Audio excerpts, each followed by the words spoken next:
Vamos a saludar a nuestros invitados. Saludamos a Gustavo Pedraza, que está junto a nosotros esta noche vía Zoom. Saludamos también a Marcelo Aruquipa, que nos acompaña también esta noche, y por supuesto a Marcelo Silva, que también está en el estudio de La Paz. Buenas noches, Gustavo. Buenas noches, un gusto conversar con ustedes. ¿Cómo están? Buenas noches, Marcelo Aruquipa. Hola, buenas noches, ¿cómo están? Muchas gracias por la invitación. Buenas noches, Buenas Marcelo. noches, Cecilia, un gusto poder conversar con ustedes. Gracias por estar con nosotros. A ver, lo vamos a tratar de hacer ágil, como el debate, para ganar tiempo, si nos permiten. Quiero comenzar con usted, Marcelo Silva. El primer bloque, y así lo hemos desarrollado, una temática que preocupa a todo el país, básicamente. Tiene que ver con la crisis, la economía. ¿Qué le ha parecido? ¿Las respuestas que han tenido los candidatos se han entendido? ¿Han sido claras las propuestas o no?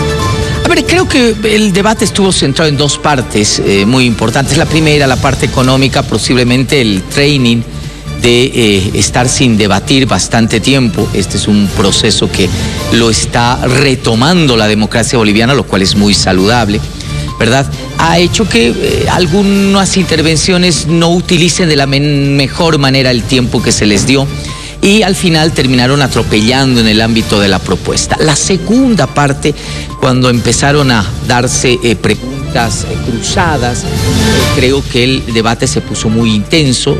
Sí se sacaron muchísimas cosas que son importantes. Creo que de todas maneras el tema lleva a un consenso en las propuestas económicas, yo diría en las 5 candidaturas, algunas muy explícitas como la de Tuto Quiroga o de Samuel Doria Medina, y algunas un poco más implícitas. El país necesita estabilización de la economía, estabilidad económica, y va indudablemente por políticas de ajuste. Este ajuste podrá ser mucho más radical. Creo que Tuto fue el que expresó con mayor vehemencia esa radicalidad en el tema de ajuste, o podrán ser mucho más tenues, casi imperceptibles, como las que planteó en algún momento Eduardo del Castillo. Pero hay un consenso básico en el tema. Vamos por la estabilidad y creo que se necesita ajuste para ello. Bien, tenemos el turno de Gustavo Pedraza. Gustavo, en el plano económico, es decir, el primer eje, ¿cómo ha visto la solvencia de los candidatos? Bueno, hay una característica, que todos los planes o todas las propuestas se parecen mucho. No ha habido una gran contradicción, excepto con el representante del oficialismo, pero sí yo he notado vacío, ¿no? Todos coinciden en los ajustes, en el tema de los combustibles, en el tema del dólar, en el tema de los subsidios, la reducción, etcétera. Pero no he visto que se hable, por ejemplo, del tema de recursos naturales. No se ha profundizado en el campo de la agropecuaria. Se ha hecho una manifestación muy genérica de una ley del desarrollo agropecuario. No se ha hablado de la minería ilegal. No se ha hablado del tema de la educación, de la salud. Me parece que han sido ausencia de temas muy importantes, ¿no? Ha llamado, diríamos, la atención los temas macroeconómicos, que no son suficientes en el campo de la economía. Es muy importante también que los candidatos aborden temas en los cuales la gente tiene una relación cotidiana. Yo he notado esos vacíos, ¿no? Y me parece que seguramente en el futuro lo van a mencionar, pero coincidencia casi plena de los principales candidatos y contradicciones con el candidato del oficialismo por razones obvias, ¿no?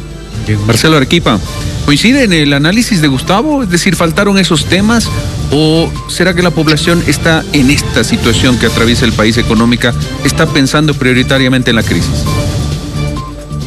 A ver, el hecho de que hayan puesto como tema central el componente económico, me parece que la propuesta en el debate fue muy importante.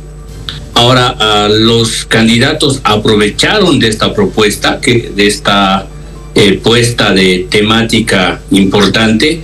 Yo creo que ahí todavía no están aprovechando del todo los candidatos, porque esta era la oportunidad perfecta para poder conectar con ese electorado indeciso, ese electorado que todavía no tiene del todo seguro su voto. Y ahí me da la impresión que unos más que otros hicieron un poquito más su tarea, se dedicaron a lanzar un poco más titulares, unos más que otros, pero en general creo que el escenario es, pues hay que hacer un ajuste fiscal por lo visto, y la gran pregunta que queda ahí en el fondo es, ¿alguno de ellos de verdad se va a poner sobre la cresta de la ola de los problemas y va a decir algo que puede ser incluso algo un poco popular, pero finalmente nos puede dar una luz al final del camino para decir, por esta es la vía, esta es la forma por la cual vamos a resolver los problemas?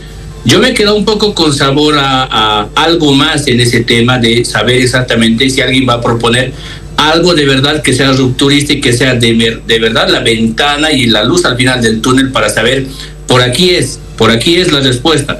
No más de lo mismo que hemos estado escuchando hasta ahora, que es básicamente ajuste fiscal y medidas progresivas.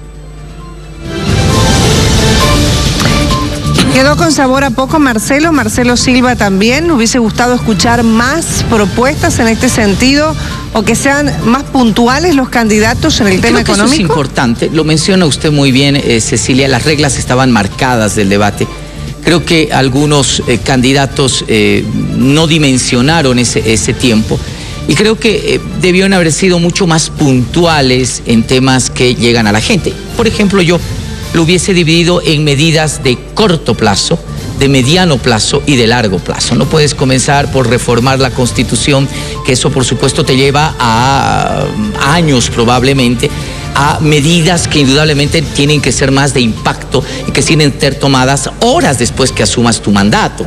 Entonces, creo que eso les faltó a los candidatos. De todas maneras, el tema está en que este debate es el reflejo de la campaña hasta ahora. Creo que ninguno de los candidatos ha descollado. Si usted preguntase o me preguntara quién ha ganado el debate, yo creo que nadie ha ganado el debate. ¿Quién ha perdido el debate? Tampoco lo ha perdido nadie. Creo que de entrada, el poner casi a uno de los últimos con los primeros, el caso del candidato del Movimiento al Socialismo, con aquellos que están punteando en el ámbito de las encuestas, de entrada le puede dar alguna ventaja a Eduardo del Castillo, que no tiene ese mismo talante de reflejo en el debate en la preferencia ciudadana. Pero de todas maneras, insisto, creo que los candidatos tienen que empezar a tener un training mucho más operativo, mucho más directo y mucho más cercano con la gente. Hablar más rápido y más fácil. Creo que eso es el desafío fundamental. Ajá. A ver, Gustavo, ¿usted cree que hubiera marcado algún tipo de diferencia en este debate en relación a lo que ha ocurrido en estos 20 años prácticamente, donde ha habido ausencia de este tipo de debates, ¿no? Porque otra cosa son foros y organizaciones y exposiciones. Aquí sí ha habido posibilidad de intercambios, de cruce. ¿Hubiera marcado alguna diferencia en su criterio la ausencia del candidato Andrónico Rodríguez? Bueno, primero que ha sido muy bien coordinado, los felicito a ustedes, ha sido muy ordenado y las preguntas, los temas, yo creo que la Red en eso ha tenido un buen desempeño. Me parece que la ausencia de Andrónico Rodríguez le vino como anillo al dedo a él, digamos, ¿no? Porque yo creo que sí, la presencia, si hubiera estado Andrónico Rodríguez, el intento de polarización que se dio en el debate hubiera sido un poco más notorio, ¿no? De polarizar con Andrónico, particularmente quienes están en la punta según las encuestas. Entonces, me parece que todavía, particularmente en la narrativa de la mayoría de los candidatos, en los discursos, la narrativa está anclada todavía en el pasado. No veo un salto hacia el futuro, no veo esa vuelta de página en cuanto a la propuesta, en cuanto al discurso en general. Yo creo que los 20 años del masismo están amarrando en el tiempo la narrativa de quienes están representando a la oposición democrática ahora. Me parece que no se han animado aún a hablar del posmasismo en términos completos, ¿no? Solo se está hablando de ajustes macroeconómicos, pero me parece que falta complementar eso en los mensajes, particularmente de los que están en la oposición. Yo creo que la campaña plena recién va a empezar y ojalá que ahí se vea un poco más de despliegue de propuestas nuevas que lleven, que hagan imaginar un salto hacia el futuro y no anclarse en el masismo. Marcelo, ¿consideras, Marcelo Aruquipa, que en este caso un poco esta falta de ejercicio en el debate pudo haber influido para que no sean puntuales concretamente en el tema económico, que creo que es el tema que le interesa a la gente? Mira, Cecilia, no creo tanto. Voy a matizar con lo siguiente. Todos son políticos ya archis de que te contra conocidos. No estoy diciendo que eso sea malo, ojo. Estoy diciendo que es gente que tiene todas las herramientas y además la trayectoria como para hablar con facilidad frente a los medios de comunicación, en entrevistas, en foros. Ahora, depende mucho de cómo haces la tarea ahí. Y creo que ayer se notaba realmente a leguas quien había hecho un poquito más la tarea y estaba haciendo esfuerzos por lanzar titulares mientras hablaba. Creo que ese es un elemento que debe quedar, digamos, un poco en la discusión. Más allá de que a uno le guste o no le guste algún candidato, creo que el hecho de buscar hablar en titulares ya es una ganancia y ya es algo importante. Sí creo, para cerrar esta idea, sí creo que los candidatos están decidiendo que en lugar de que la campaña electoral sea como una maratón, en términos, digamos, deportivos, más bien sea ahora mismo, a partir de este último mes que estamos entrando ya antes de la elección, sea como una suerte de carrera de 100 metros planos, o sea frenético. Y tengo la impresión de que a partir de ahora van a empezar a despojarse un poco de estas suertes de mediciones, de qué es los cálculos, además de qué están haciendo y hacia dónde están y hacia dónde van, para empezar a correr. Y correr con todo significa empezar a acelerar con las ideas también y con las propuestas. Entonces creo que una oportunidad hubiera sido el domingo empezar por ahí, pero creo que han decidido más bien esperar unos días más, esperar quizás hasta el siguiente debate o hasta los siguientes actos de campaña para que empiecen a correr y se note de verdad que es una carrera de 100 metros plano para ver quién llega primero a la meta. Bien. Marcelo Silva, en el caso ya de un segundo bloque donde se les ha permitido en este mecanismo que ha permitido el debate presidencial al candidato hacer las preguntas al otro candidato, tener un tiempo para una réplica y una dúplica, ¿verdad? Quiero, por favor, que vayamos con este ejemplo, lo que le dijo Manfred Reyes Villa a Samuel Doria Medina, la F8, por favor, producción, con relación a este tipo de circunstancias, lo que ha dejado o lo que se le ha ocurrido al candidato preguntar. A ver, veamos, por favor.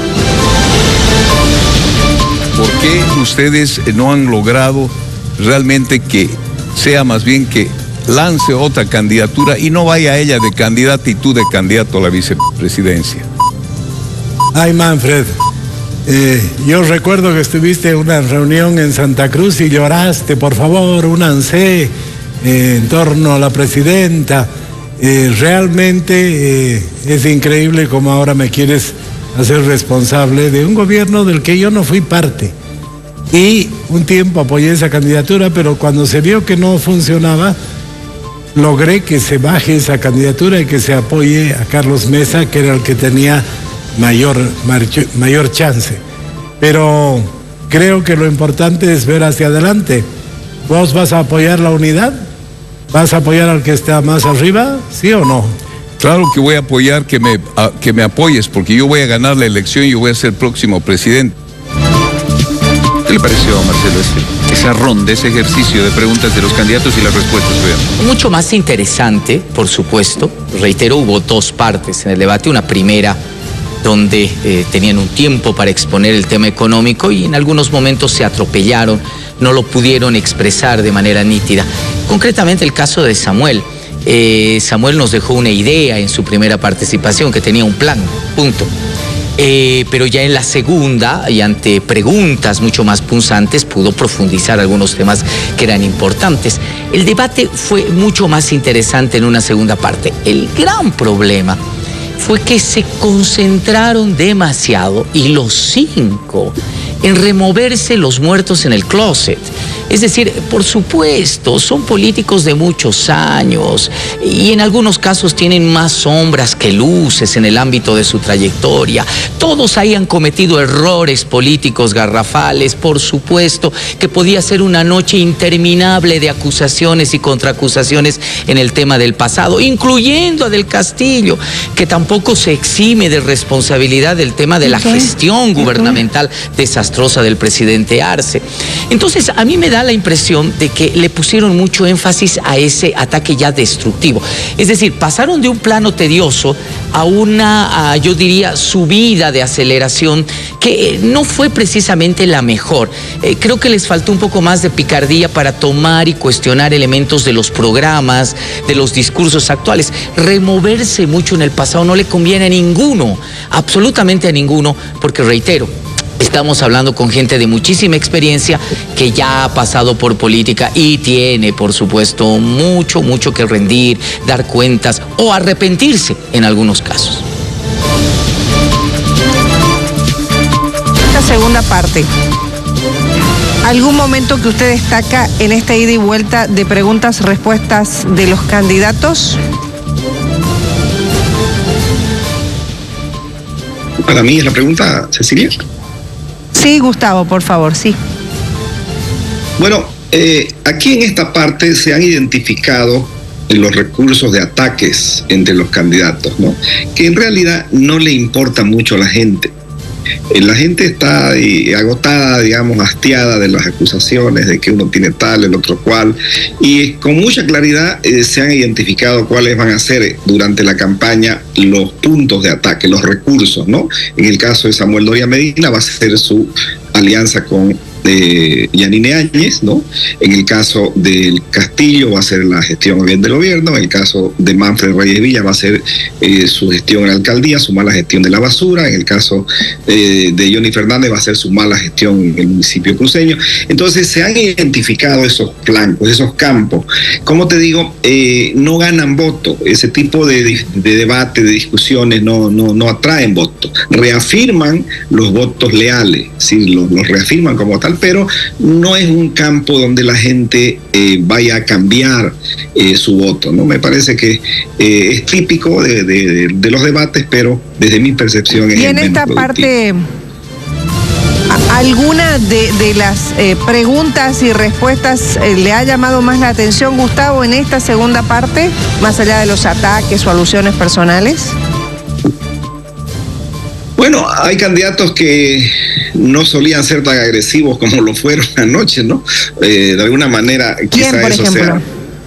sea. Samuel, por ejemplo, yo no lo había visto con esa, diríamos, con esa agudeza, ¿no? En cuanto al ataque. Y anoche mostró esa parte.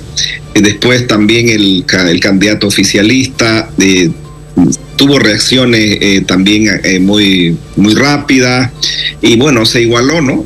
Con el 1% de las encuestas se igualó al que va con 19 o 20, o sea, fue una ventaja para él, digamos. Entonces, el estilo de Johnny Fernández, bueno, es el de siempre, se lo conoce, y también el estilo de Tuto Quiroga, ¿no? Muy locuaz, muy rápido en el discurso, en la respuesta, pero esos matices que he señalado son los que me llamaron la atención. Bien, vamos a seguir escuchando partes, nada más. Miren, es muchísimo material, pero vamos a seguir escuchando algunas partes destacadas. Hacían referencia a la intervención del candidato Jorge Quiroga, y quiero que escuchen la F9, por favor, la consulta, o una de las consultas que le hizo al candidato del MAS, Eduardo del Castillo, relacionado con la gestión de gobierno. A ver, escuchemos, por favor. ¿Por qué dio de baja al capitán Lara de la policía? Nosotros debemos manifestar que la justicia es independiente tanto en el ámbito administrativo como en el ámbito judicial. Hay procesos administrativos y sabemos que no son las leyes perfectas. Había un exministro de gobierno en nuestro país que sacó una ley entre gallos y medianoche, la ley 101, y precisamente fue el actual candidato al movimiento socialismo que elaboró de manera conjunta con la policía boliviana una nueva ley del sistema disciplinario que lamentablemente sus candidatos, los actuales diputados y senadores, se opusieron para transparentar el trabajo de la policía boliviana. Necesitamos seguir transformando a la policía boliviana, pero no desde arriba como intentaron haciendo en el pasado, sino trabajando de manera conjunta con todos y con cada uno de ellas. Conocemos sus demandas, conocemos sus necesidades, hemos ido supliendo todas y cada una de ellas. Marcelo Arequipa, ¿cómo quedó el candidato del actual gobierno, del oficialismo, del movimiento al socialismo en este momento a partir de esos cruces de preguntas y respuestas? Mira, primero que yo hice un ejercicio justo en estas 4 rondas, porque presentaron ustedes 4 rondas de preguntas así abiertas, y en el caso de Tuto con Eduardo, yo encontré que en las 4 rondas, en 3 rondas, se preguntaron mutuamente, es decir, se hablaron directamente entre ellos. Y creo que eso tiene que ver en gran medida con el hecho de que primero, por un lado, Jorge Quiroga ha estado en un esfuerzo, digamos, discursivo, en este caso, para posicionarse como el candidato, digamos, de la expresión más nítida antimacista. Y ahí Eduardo del Castillo ha intentado aprovechar para mostrarse también como un candidato que puede competir en estas lides con otros políticos que, digamos, están más arriba en la intención de voto. Entonces ahí Eduardo ha hecho un poco su tarea y ha generado algunos argumentos que no me parecen que realmente lo hayan dejado, digamos, en evidencia y en debilidad. Sí hubo ese juego. Y para complementar esto, si me permiten un par de datos más. En las 4 rondas de preguntas abiertas que ustedes les han planteado a los candidatos en el debate, ¿a quién se le ha preguntado más veces? Se le ha preguntado en primer lugar a Samuel. 7 veces ha recibido preguntas. Luego viene Eduardo del Castillo, 6 veces. Luego está Manfred Reyes Villa con 5 ocasiones, con 5 preguntas directas a él. Luego viene Tuto con 2 preguntas directas a él. Y finalmente Johnny Fernández, que no recibió ni una sola pregunta directa a él. Entonces, creo que da un poco esto, lo que acabo de mencionar, algunas pistas de por dónde estaban apuntando los candidatos y a quién querían un poco como que dejarlo más en evidencia y a quién querían más bien utilizarlo de sparring. A propósito del candidato del oficialismo, del movimiento al socialismo, hablamos de Eduardo del Castillo. Uno de los momentos más comentados también de la noche fue esta pregunta que le lanza Manfred Reyes Villa en relación a la orden de aprehensión contra Evo Morales. ¿Y por qué no se lo ha detenido? Escuchemos. Preguntar a Eduardo, le quiero preguntar, ¿por qué han secuestrado a Yanine Áñez, a Luis Fernando Camacho y no lo han tomado preso al pedófilo que está bloqueando, que ha inducido a la muerte de vidas bolivianas? Lo más importante en este momento es que existe un cambio de gobierno el 8 de noviembre. Y para que esto ocurra, se deben efectuar las elecciones el próximo 17 de agosto. Ingresar ahora a la región del trópico de Cochabamba con fuerzas policiales, lamentablemente estaríamos hablando de pérdidas de vidas humanas. Bueno, para empezar, yo estoy de acuerdo contigo que la gente necesita paz y para que esté en paz, este señor tiene que estar preso. Y yo, sin muertos, lo voy a tomar preso con operaciones militares. Manfred, lo siguiente, aquí no se trata de hablar líricas, aquí se tiene que tener conocimiento sobre la materia. No se puede poner en riesgo la vida de funcionarios policiales y la vida de funcionarios militares. Actualmente no existe el equipamiento suficiente porque los del pasado nunca hicieron nada para potenciar a la policía. Esta ha sido una de las preguntas, pero me atrevo a decir de las respuestas más comentadas en estas últimas horas. Marcelo Silva, ¿qué le deja esta respuesta del ex ministro de Gobierno, ahora candidato del MAS, al candidato Manfred Reyes Villa? No cuenta con equipamiento a la policía, en el pasado no se equipó a la policía, o sea, ¿qué le deja todo esto? Yo creo que va dentro de un plano general. A ver, de entrada, Eduardo del Castillo está en los lugares últimos en la preferencia electoral de la gente. Darle esta gran posibilidad de debatir con el que está primero, con los que están primeros, indiscutiblemente lo pone. Ha sido una oportunidad que creo que él ha aprovechado bien, es decir, ha dado la talla. se muestra como muy audaz, como una persona que es capaz de responder preguntas y salir a pelear. Además, esgrime muchísimo el tema generacional, su juventud, como el argumento central de esta osadía. Pero a ver, creo que hay otro elemento que me parece importante. Ayer los candidatos fueron cautos, también. Creo que el que se salió un poquitito del esquema para pararle el coche a Eduardo del Castillo fue Samuel Doria Medina, pero creo que en un momento más de rabia o de descontrol más que racionalmente. Fue cuando le dijo, tú vas a ser el sepulturero del MAS. Yo creo que fue el momento más duro, probablemente para Eduardo del Castillo, porque ahí sí se confronta con un elemento que sí puede ser realidad. Es un buen candidato, puede tener buenas dotes, puede ser audaz, puede tener el elemento generacional, pero la gente no le va a perdonar que sea parte, o no le está perdonando el hecho de ser parte de una gestión desastrosa en el ámbito económico. No va a salir limpio ni liberado de ello. Entonces, me da la impresión, Cecilia, Juan Carlos, queridos colegas, que hubo también algo de cautela en relación a Eduardo del Castillo, y eso es estratégico. No lo puedes hundir del todo en un debate a Eduardo del Castillo por una razón básica.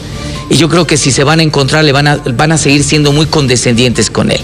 Eduardo del Castillo puede ser un candidato que le quite espacio electoral a Andrónico Rodríguez.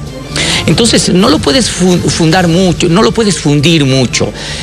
Andrónico Rodríguez puede llegar a una segunda vuelta si se funde la candidatura de Castillo, si Eva Copa no da pie, va a haber una unidad natural alrededor de Andrónico. Yo creo que mantenerlo ahí, Eduardo del Castillo, hacerlo crecer, mantenerlo con chance electoral, tener ahí un porcentaje, mejor si sube a un 5, 6, eso no va a afectar ni a Tuto ni a Samuel, eso directamente le va a afectar a Andrónico Rodríguez. Por lo tanto, creo que los candidatos también, más allá de los valores que tuvo Eduardo del Castillo, lo dejaron sobrevivir por razones estratégicas. Bien. A ver, continuamos con el ejercicio y escuchando partes destacadas de este debate presidencial. Me alista la producción la F2, por favor, porque, claro, en determinado momento la participación del candidato Johnny Fernández, al margen de mostrar fotografías de reuniones de políticos del pasado, también estuvo centrada con algo más reciente, que es un encuentro que hubo en Estados Unidos, en Harvard, propiciado por Marcelo Claure, y se les recordó a los otros candidatos que participaron de esa reunión, dice, en criterio de Johnny Fernández, trayendo recetas para aplicarlas en el país. Esto era lo que le respondió Samuel Doria Medina directamente. A ver, escuchemos. A ver, Johnny, vos vienes con los insultos de siempre, ¿no? Yo quisiera aclarar el tema de Harvard. Hablas cada cosa sin lógica. Realmente está muy mal nuestra educación. ¿Cómo vas a creer que para ir a hacer un pacto secreto hemos ido 100 personas de Bolivia con mucha prensa? Absurdo, ¿no es verdad? Tu inteligencia lógica está fallando. El señor Murillo militó en Unidad Nacional, pero después salió de Unidad Nacional y no tenía ninguna vinculación con nosotros. Entonces, también parece que tu inteligencia en el tiempo te está fallando. Gustavo, ¿qué le pareció esas acusaciones en el marco del debate? Yo creo que ese va a ser un tema que va a agarrar recurrentemente el candidato del MAS o de las corrientes del MAS, en el caso de los Arroyoni, el tema de Harvard, las recetas. Yo creo que no hay que no hay que sobrevalorar ese taller, ese seminario académico que hubo en Boston, ¿no? Me parece que las definiciones van a ser dadas en este país, acá, y yo creo que en ese sentido los candidatos mostrarán su capacidad. Yo creo que más allá de las recetas o consideraciones económicas, está el valor de decidir, el valor de quien vaya a presidir el país para tomar decisiones, para construir un frente amplio, para construir consenso, y me parece que eso no se lo aprende en universidades, ¿no? ni en las mejores, sino es la concentración, es el compromiso con la gente, el compromiso con nuestro país para tomar esa decisión. Y se reafirma a lo que decía al principio, ese va a ser el recurso de ataque que van a utilizar los candidatos del oficialismo contra Samuel Doria Medina, y en el caso también, en algún caso seguramente contra Tuto Quiroga. Uno de ustedes hace minutos nada más, y a propósito de las intervenciones del candidato Johnny Fernández, apuntaban a que en este ida y vuelta efectivamente de preguntas directas no le consultaron, no le preguntaban. Él tenía su turno para preguntar, responder, y bueno, obviamente en este ida y vuelta con la dúplica. ¿Qué piensa Marcelo de esto? ¿Qué mensaje puede dar Marcelo Arequipa, por favor, en este sentido, lo que se apuntaba hace instantes? Creo que hay dos cosas ahí, Cecilia. La primera es, hay una carrera que hasta ahora están siguiendo los candidatos y va en el sentido de, en lugar de acercarse a la gente, lo que están haciendo es distanciarse cada vez más, ¿no? Tomar distancia de la gente. Y segundo, las últimas 2 semanas el gran tema de la campaña ha sido cuál de ellos planteaba de manera mucho más contundente y clara entrar al trópico de Cochabamba a hacer campaña electoral. ¿Cuál era el primero en entrar a hacer campaña ahí dentro? Y eso no necesariamente coincide pues con lo que la gente está esperando de los candidatos hoy día, digamos, como parte de su propuesta de gobierno, ¿no? Y en segundo lugar, lo que ayer hizo Johnny Fernández me parece que terminó siendo tan en paralelo a lo que realmente se debería haber hecho en un foro como ese para aprovecharlo, que por eso no concitó de verdad ninguna atención en relación a buscar, repreguntarle a Johnny Fernández de manera directa algún tema en específico. Creo que quedó muy en paralelo a todo lo que se estaba discutiendo ayer, que podía haber sido más bien mejor aprovechado por Johnny Fernández, pero creo que fue muy periférico y con un desempeño que creo que en el caso de él sí ha coincidido con la idea de la intención de voto que tiene y no intentar más bien jalar en base a su desempeño, jalar al resto de candidatos y poder concitar un poco más de atención. Bien, Marcelo, empezó en determinado momento la trayectoria o el pasado, como usted quiere interpretarlo, el pasado político de los candidatos que estuvieron ahí, porque se refirió mucho a esta circunstancia, se refirieron mucho a esta circunstancia, haciendo alusiones, mostrando algunas circunstancias del pasado. Entonces, ¿eso al candidato en su intervención le perjudicó o le benefició? ¿Cómo vio o salió del paso? Lo peor de todo, Juan Carlos, no interesó. Creo que la ciudadanía le ha prestado muy poco interés a ese tema, porque reitero, como lo decía al principio, por favor, ahí tenemos a viejos políticos experimentados. La población, el país conoce sus sombras, conoce sus luces. Perder tiempo en volverles a refregar en la cara lo que pasó, ¿verdad?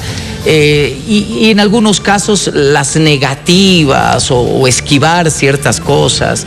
El hecho de que, hay alcaldes que tienen algunos problemas, trataron de esquivarlos. Samuel Doria Medina trató de esquivar su participación política nítida junto a la señora Áñez en el ámbito de esa gestión. Eduardo del Castillo se hizo el loco cuando se le consultó sobre su responsabilidad en la pésima gestión del presidente Arce. Es decir, todos tienen algo ahí que indudablemente pueden sacarse. Y creo que la ciudadanía, eso es subestimar a la gente, porque a la gente no le interesa, la gente sabe muy bien quiénes son, cuáles son sus errores. A mí me da la impresión que han malgastado ese tiempo. Pueden haber metido algunos elementos para picardía, para levantar el debate, pero luego eso se volvió un monólogo. Es decir, el tema se convirtió en el tema. Tú hiciste esto, tú hiciste esto, tú fuiste esto, tú hiciste esto, tú fuiste... Es decir, a la gente no le interesa, la gente ya lo sabe, Juan Carlos. Creo que como una primera experiencia, creo que este fue el punto negativo más importante. Ahí los candidatos tendrán que afinar y llamar la atención del electorado de otra forma absolutamente distinta. Conectarse con el electorado de otra forma distinta. Gustavo, en este sentido, y después de haber visto un poco este ejercicio anoche, personalmente, ¿consideras que hay candidatos que se van desprendiendo ya digamos, del resto de los candidatos también, más allá de lo que dicen las encuestas, en cuanto a propuestas? Por ejemplo, hubo uno de los candidatos que era Jorge Tuto, creo que decía, no miremos al pasado, vayamos, pero también en algún momento hace preguntas relacionadas, obviamente, al pasado, como apuntaba en este caso Marcelo hace instantes. ¿Considera, Gustavo, que hay candidatos que ya se van desprendiendo de esto, que han utilizado mejor este tiempo anoche? Todavía falta mucho, ¿no? Pese a que quieren mirar hacia adelante y no atrás, me parece que siguen anclados, ¿no? En la época, en el periodo masista. La gente quiere escuchar soluciones, quiere recuperar esperanza. No le importa en gran medida qué pasó con la vida de cada uno de los que son candidatos. En realidad yo creo que él detesta. En realidad, más allá del discurso, lo que se ve en cada una de los desempeños, en cada uno de los desempeños, es que hay todavía una relación con el pasado. No dan el salto. No lo dije al principio, y yo creo que la gente está esperando eso, ¿no? Una conexión de un candidato con lo que la mayoría de la gente quiere, no se ha visto anoche, ¿no? Y me parece que ahí están, por eso, anclados en menos del 20% la totalidad de candidatos. Parece que este va a ser un concurso de quintos, ¿no? De 20% y de mayorías muy relativas. Hay nuevas minorías, el masismo es la nueva minoría y la oposición democrática es la nueva mayoría, pero fraccionadas en 3 o 4 digamos, grupos, que va a ser muy difícil que puedan articularse antes del 17 de agosto. Yo creo que el voto útil va a ser una elección aplicada tanto en el masismo como en la oposición democrática. Yo considero que el masismo, esa base electoral del masismo, se va a desplazar a apoyar a quien vaya de primero. En este caso yo creo que va a ser Andrónico Rodríguez, porque el candidato del Castillo no está todavía con fuerza, no creo que recupere. Y en el caso de los candidatos de la oposición democrática, también quien logre mantener un primer lugar o quien logre desplazarse o quedarse en un primer lugar, yo creo que va a concentrar el apoyo de la oposición democrática. Me parece que ese método del 2019, esa lección aprendida del 2019, se va a repetir ahora en las dos veredas. Aclarando para quien todavía tiene algunas dudas del reglamento de debates que le hemos propuesto a los candidatos y que lo sabían con anticipación, ojo, tenían el tiempo para prepararse, esa ronda o varias rondas, 4 rondas de preguntas libres, ellos decidían a quién preguntar y qué preguntar, escogían el tema básicamente y plantear su interrogante al candidato que ellos elijan. En esa circunstancia, Marcelo, mi pregunta, mi duda es en el análisis suyo. ¿Qué preguntas faltaron? Si usted hubiera tenido la oportunidad de asesorar a cualquiera de los candidatos que participaron del debate, ¿qué le hubiera sugerido que pregunte? ¿Qué preguntas faltaron? ¿Qué temas no se tocaron? Yo creo que en esas 4 rondas de preguntas, probablemente la parte política en relación a de qué manera se puede poner orden en el país, en la política, y dejar de que la política siga haciendo tanto ruido que la gente de verdad siente que está ya sorda. Creo que es una buena alternativa, es decir, dar una señal de lo siguiente. Creo que independientemente de quién vaya a gobernar el país después del 17 de agosto, se tiene que empezar un proceso genuino y verdadero de reconciliación nacional.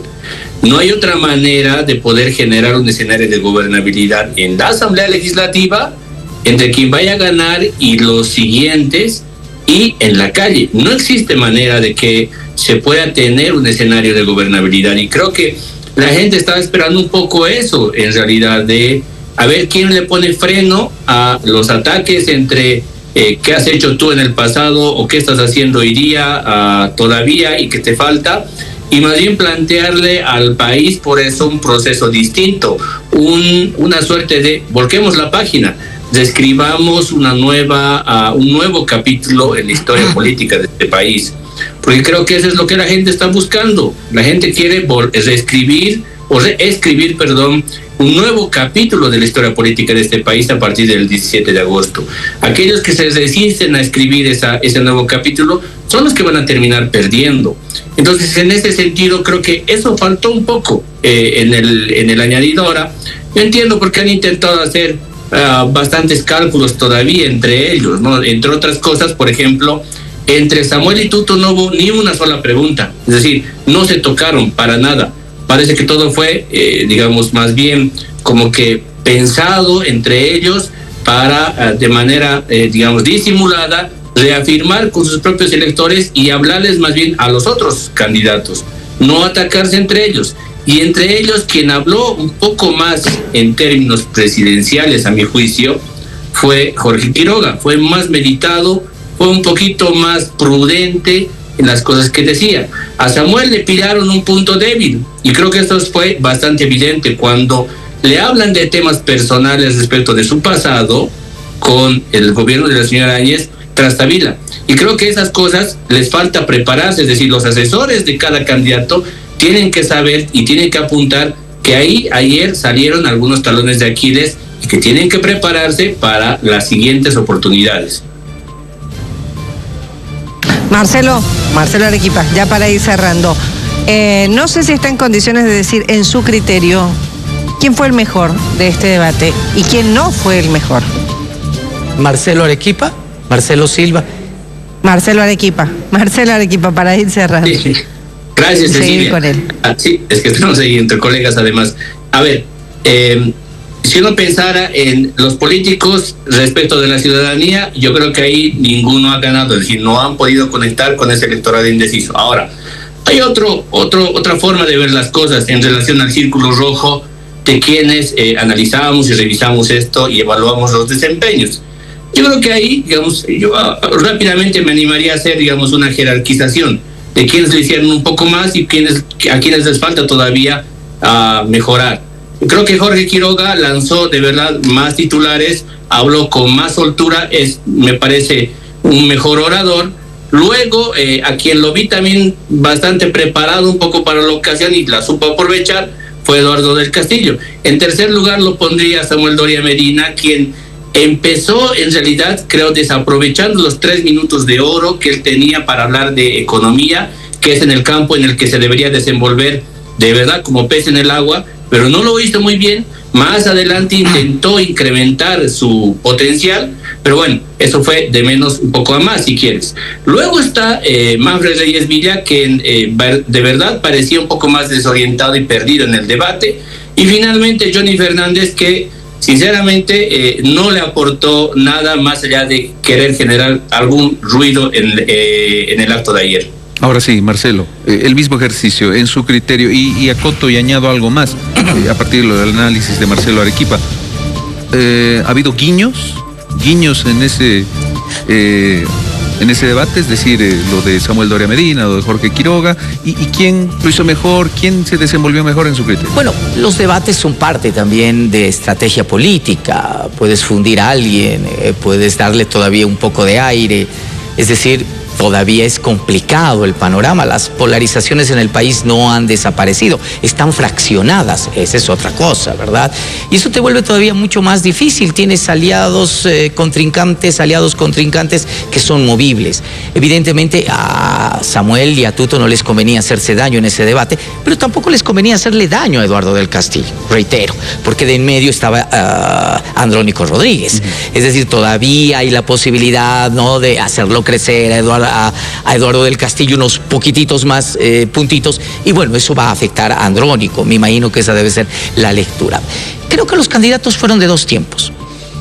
A mí me pareció el primer tiempo fantástico de Jorge Quiroga, el más claro, en el tema de proponerte las medidas económicas, pero además cauteloso, pero claro. Es decir, Jorge Quiroga va por medidas de ajuste fuertes, va por medidas de ajuste de corte casi de shock.